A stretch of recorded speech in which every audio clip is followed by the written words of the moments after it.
Science and education world में आपका स्वागत है दोस्तों मैं आशुतोष व्यास एमीन्स प्रिपरेशंस के बाद आपके लिए लेकर आया हूँ फिजिकल प्रॉपर्टीज ऑफ अमाइंस। दोस्तों अमाइंस की फिजिकल प्रॉपर्टीज को पढ़ना बहुत ज़रूरी है क्योंकि कुछ केमिकल रिएक्शंस फिजिकल प्रॉपर्टीज पे बेस है। तो चलो अपन चलते हैं सीधे टॉपिक पे। तो भौतिक गुण में दोस्तों हम सबसे पहले बात करेंगे कि इनकी स्टेट कौन सी होती है, यानी जो अवस्था या मैं कहूं कि भाई स्टेट। तो स्टेट की जब हम बात करें तो दोस्तों इसके जो एथेनेमिन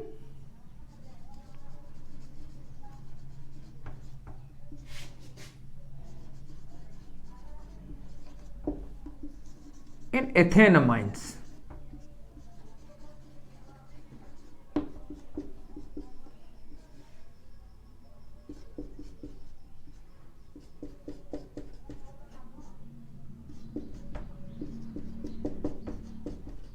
ये दोनों होते हैं दोस्तों गैसियस स्टेट में होते हैं, ठीक है, ये गैसियस स्टेट में होते हैं। और फिर 3 और 4 जो मेंबर होते हैं, यानी मैं कहूं कि propane amine and butane amine,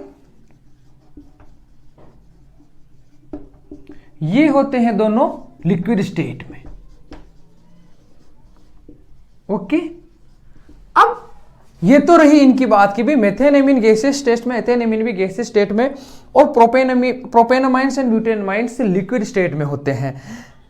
ये तो रही इनकी स्टेट की बात। और जो हायर मेंबर होते हैं यानी 5th से लेके जहां तक भी, वो सारे के सारे सॉलिड स्टेट में होते हैं। ठीक है, ये रहा इनका कि भाई इनकी स्टेट कैसे होती। अब एक क्वेश्चन आता है अपने सामने कि हम कैसे पहचाने कि वो अमाइंस है। कभी कभी अपने को प्रैक्टिकल में या ऐसे भी मान लो जनरल लाइफ में भी अगर अपन पता करना चाहें कि भाई जो प्रोडक्ट है वो अमाइंस है या क्या है, जो दिया हुआ कंपाउंड है, तो दोस्तों जो मेथेनमीन या एथेनमीन या मैं कहूं कि जो ब्यूटेनमीन तक, ये जो चारों मेंबर हैं, इनमें दोस्तों अमोनिया की गंध आती है। किसकी आती है? अमोनिया की स्मेल। अब सबसे बड़ा क्वेश्चन ये उठता है कि अमोनिया की स्मेल कैसे होती है। तो दोस्तों जो अमोनिया की स्मेल है वो होती है काऊ यूरिन में जो स्मेल आती है वो अमोनिया की स्मेल आती है। ठीक है, या फिर आप कहीं गौशाला हो वहां से गुजरो तो एक आपको पता चल जाता है दूर से कि यार यहाँ आसपास गायें या भैंसें बंध रही है, तो वो जो गंध होती है, वो जो स्मेल होती है, वो अमोनिया की स्मेल होती है। और अब इसके बाद जो हायर मेंबर होते हैं, यानी 5 से लेकर जो हायर मेंबर होते हैं, उनमें फिश लाइक स्मेल यानी मछली की गंध उनमें आती है। तो ये थी इनकी अवस्था और गंध, यानी कि स्टेट एंड ऑर्डर के बारे में था कि भाई कौन कौन सी इनमें ऑर्डर। अब हम बात करने वाले हैं कि जो अमाइंस हैं वो कौन से कंपाउंड्स में या कौन से सॉल्वेंट में सोलेबल है। तो अब हम बात करने वाले हैं सोलिबिलिटी के बारे में। तो चलो हम सोलिबिलिटी के बारे में बात करते हैं।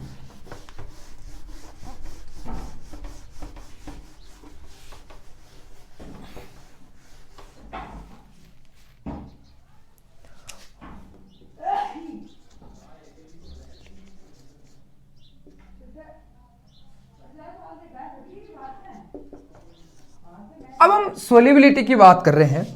तो देखो आपको पता है कि जो अमाइन है वो एक ऑर्गेनिक कंपाउंड है, ठीक है, और वही अपना हमेशा से rule same dissolve like same.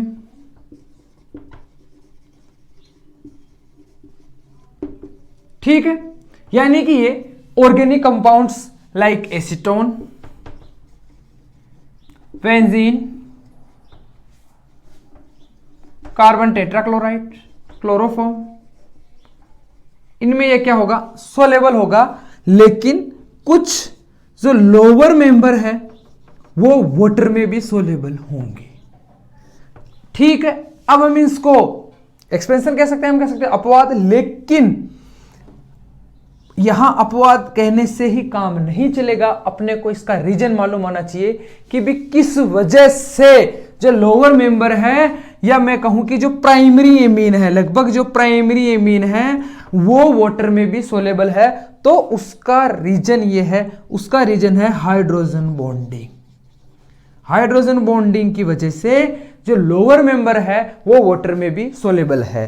कैसे हैं, चलो देखते हैं। देखो, आपको पता है कि भाई ये वाटर है, अब इसमें जो ऑक्सीजन है वो क्या है, मोर इलेक्ट्रोनेगेटिव कंपाउंड एलिमेंट है। वैसे के वैसे ही जो अमोनिया सॉरी जो अमाइंस है उसमें भी जो नाइट्रोजन है वो क्या है, मोर इलेक्ट्रोनेगेटिव है। ठीक है, तो इस वजह से क्या है, इनकी जो इलेक्ट्रोनेगेटिविटी है उनकी वजह से यह क्या करते हैं, एक दूसरे के साथ हाइड्रोजन बॉन्डिंग बना के वाटर में सोल्यूबल होते हैं। ठीक है, यानी कि अगर हम इसको देखें तो मान लो कि भाई ये मेरा कोई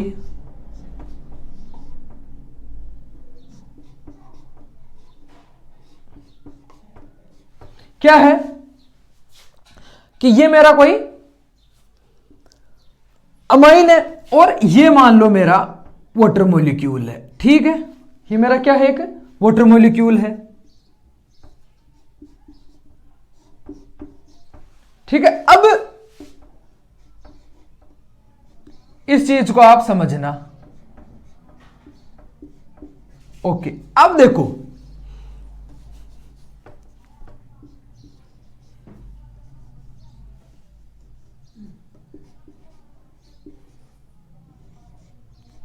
यानी क्या होगा, कैसे बॉन्डिंग बनेगी, इस चीज को ध्यान से देखना। देखो, ये हाइड्रोजन है और ये ऑक्सीजन, तो ये बॉन्ड बनाएंगे। इधर क्या है कि ये नाइट्रोजन और ये ऑक्सीजन का जो हाइड्रोजन है वो बॉन्ड बनाएंगे। ऐसे बॉन्डिंग होती जाएगी और वो वाटर में हमें लगेगा कि वो वाटर के अंदर सोल्यूबल है। और लेकिन ये सिर्फ एलिफेटिक, ठीक है, ये सिर्फ एलिफेटिक जो अमाइंस है वो ही हाइड्रोजन बॉन्डिंग बना के वाटर में सोल्यूबल होंगे। एरोमेटिक जो अमाइंस है वो ये प्रॉपर्टीज नहीं दर्शाएंगे। ठीक है, कि ये रहा इसका कि भी इनमें कौन कौन सा इनका जो भौतिक गुण है। अब हाइड्रोजन बॉन्डिंग भी, इसका भी एक ऑर्डर होता है। ठीक है, मैंने पहले बताया ऑर्डर, तो ऑर्डर में जो प्राइमरी एमीन है वो ज्यादा बॉन्डिंग बनाएगा किससे, सेकेंडरी से, और सेकेंडरी किससे बनाएगा, टर्सरी से।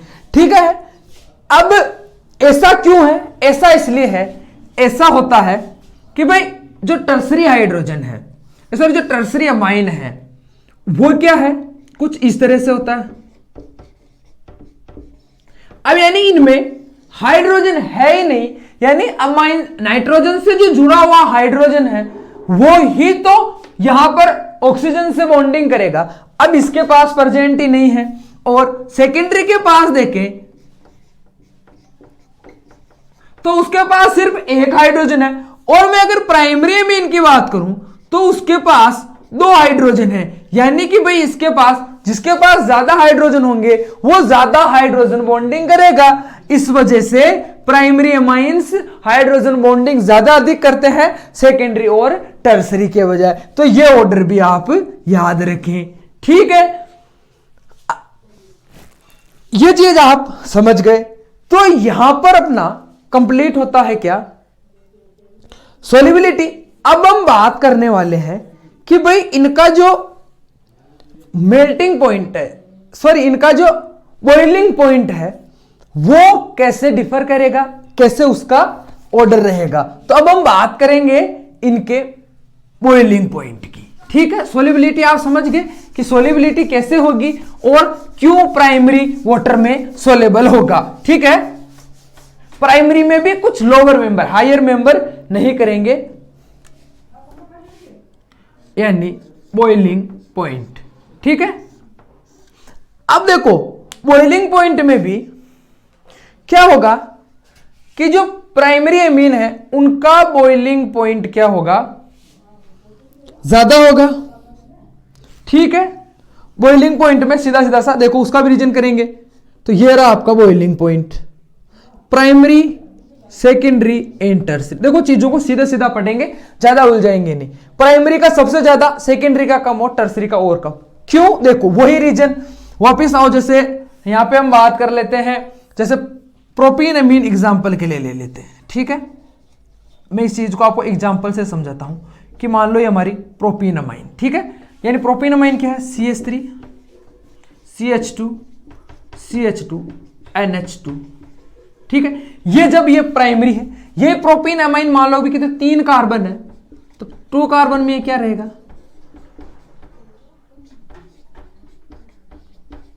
और 3 में ये कुछ इस तरीके से रहेगा।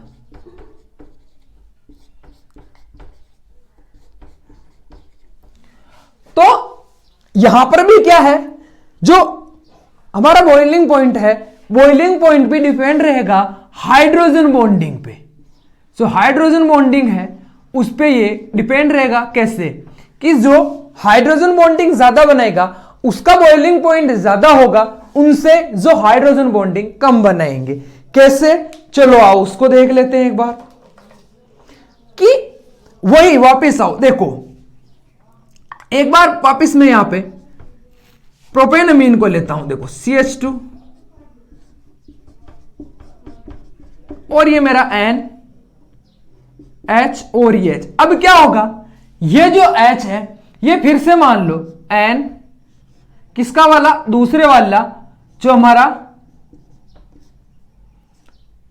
C3H7, ठीक है।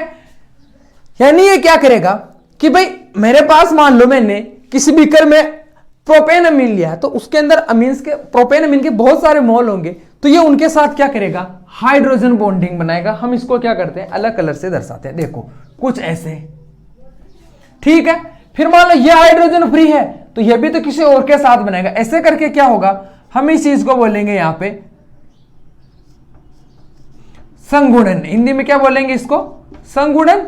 और अगर मैं यानी कंडेंस हो जाएंगे, एक दूसरे में कंडेंस होंगे, जिसकी वजह से इनकी बॉइलिंग पॉइंट ज्यादा होगा। अब ये यहां जो ये भी हाइड्रोजन बॉन्डिंग बनाएगा, लेकिन क्या बनाएगा? इसकी अपेक्षा कम बनाएगा। और ये बिल्कुल भी हाइड्रोजन बॉन्डिंग नहीं बनाएगा, इसीलिए इसका जो बॉइलिंग पॉइंट है वो बहुत ही कम होगा, ठीक है। इसलिए याद रखें बॉइलिंग पॉइंट का भी जो ऑर्डर है यही रहेगा। प्राइमरी का हमेशा ही ज्यादा रहेगा। रीजन हाइड्रोजन बॉन्डिंग, ठीक है। तो ये यहां पे जो आपकी फिजिकल प्रॉपर्टीज ऑफ अमाइंस होती है वो कंप्लीट होती है। अब हम नेक्स्ट जो हमारा लेक्चर होगा हम उसमें बात करेंगे बेसिसिटी ऑफ अमाइंस और बेसिसिटी के ऑर्डर की, कैसे किसी भी कंपाउंड के आने से उसकी बेसिसिटी कैसे चेंज हो जाएगी। तो इसी के साथ ये चैप्टर यही कंप्लीट होता है। अगर आपको अच्छा लगे तो लाइक करें, शेयर करें और सब्सक्राइब करना ना भूलें। मिलते हैं नेक्स्ट चैप्टर में। धन्यवाद।